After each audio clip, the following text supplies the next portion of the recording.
of the year for a comedy show, April Fool's Day. It's called Joke's on You, and we are happy to have with us comedian Mike Geeter. Hi, Mike. Hi, how are you? I'm good. Nice to see you. Likewise, thank you. And welcome to the show.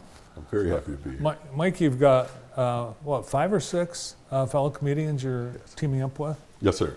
From all over the Lower Peninsula. Most of us have ties to the Detroit area. Like, I'm originally from Pontiac. And but we're all over. Lansing, Grand Rapids, Muskegon, Southfield. We just all combined our powers like the Avengers. And really have been planning this for about 5 years now, because we're all headlining at clubs and other venues. We just never get an opportunity to work together. So just coincidentally, I was presented with an opportunity to perform at the Michigan Theater, and I had to go to my guys, and they were all available. I was like, oh, wow, this is happening. So like maybe 5 years in the making. So all headliners, who's going to decide who headlines this show? Oh, paper, rock, scissors. So, I mean, the way I see it, we're all headlining. It doesn't matter who goes where. The order has been set. I don't think anyone's going to notice one way or the other, because it's just going to be energy from beginning to end. I was listening to your Monday Motivation on Yes, sir. your podcast earlier today, and you don't sound like a comedian. You sound like a psychologist. Well, it's funny. I come from a very church background. I have a lot of ministers and singers in the church and all. And even though I don't go to church as often as I probably should, my uncle likens it to ministry. You know, my comedy is like a ministry. So whenever I go on stage, I kind of feel like that, even though it's not, you know, religious tinted or slanted rather. It's I feel that, you know, speaking to the masses, trying to deliver a positive message. That's my thing. That's my bag. Well, some ministers even admit that their job is show business. Absolutely. And everyone wishes they were a comedian. Everyone wishes they were. You've been in this a long time, but you also have a lot of other things going on. You have a real job. Yes. I'm a engineer. I'm an engineer, yeah. Design military vehicles. So it's a lot of brains and, you know, comedy is very sexy. So I love it. It works both sides of my brain. And I actually, as I write jokes, I feel like I engineer them. I kind of build them up, and the outcome has been pretty positive. So that's completely left brain, right brain. You operate in two completely different worlds. Oh yeah. If you ask my kids, they'll say, he's on this side today. How did you know that you had it in you to get on the stage and be able to be funny? Well, I'm one of 17 kids. 17 kids? 17 kids. I have 10 sisters and 6 brothers. And being the 6th kid, I'm kind of in the middle band area. So I was always, you know, fighting for attention. Plus fighting for how did you divide the can of cranberry sauce at Thanksgiving? Hey, if you're the last one there, you're getting an empty can. So yeah, it's just always, I was a very shy kid growing up, and I used comedy to break out of my shyness. I'm still shy to a certain extent. No one believes that, but I am. I'm a little shy, but I used it to my advantage. Now, 5 comedians, all, because you're competitive, comedians tend to be competitive with each other. For the most part.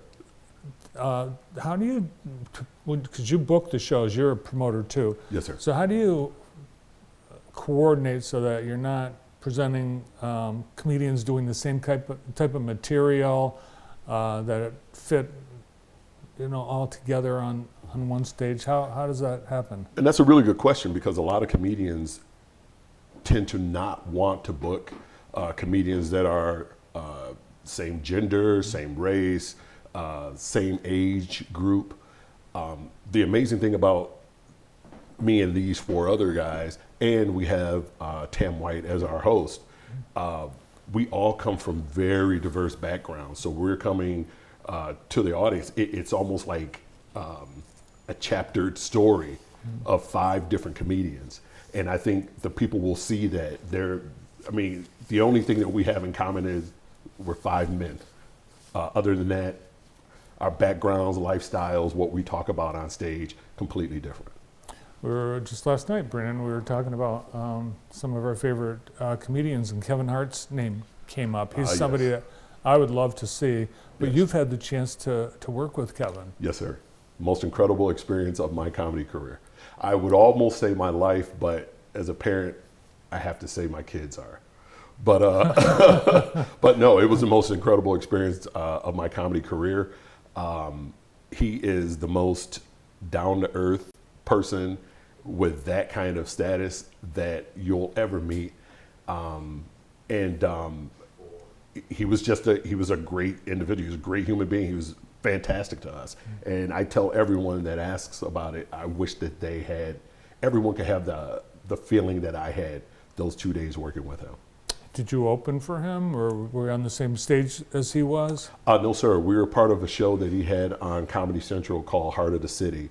It was myself and 3 other local Detroit comedians, Detroit area comedians. And we were all chosen from hundreds of other comedians for this particular show. And it was a showcase. So we each did several minutes of comedy. They put it together in a half-hour show, and it came out beautifully. And it's still on Yes, sir. Comedy Yes, sir. Central? Yep.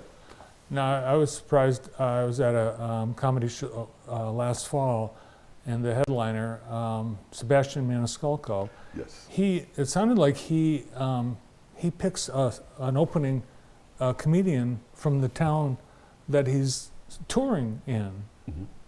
How I mean, cool is that? Yeah, there are various ways that comedians of that ilk find their openers. Some, they have comedians that they're grooming to help with their career. They'll bring them with them. But a lot of times they'll pick someone from the area to open for them. I've been fortunate enough to work with some bigger names, and crazily, one messaged me on Twitter, another one emailed me, and I'm like, this can't be real. Yeah. And it was. So it just depends. It just depends.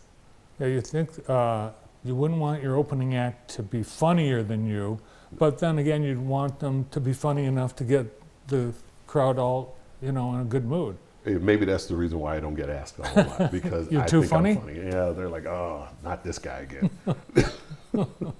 Now, this show that you have on April Fool's Day, Joke's on You, tickets are available right now, and I don't know if you're charging enough.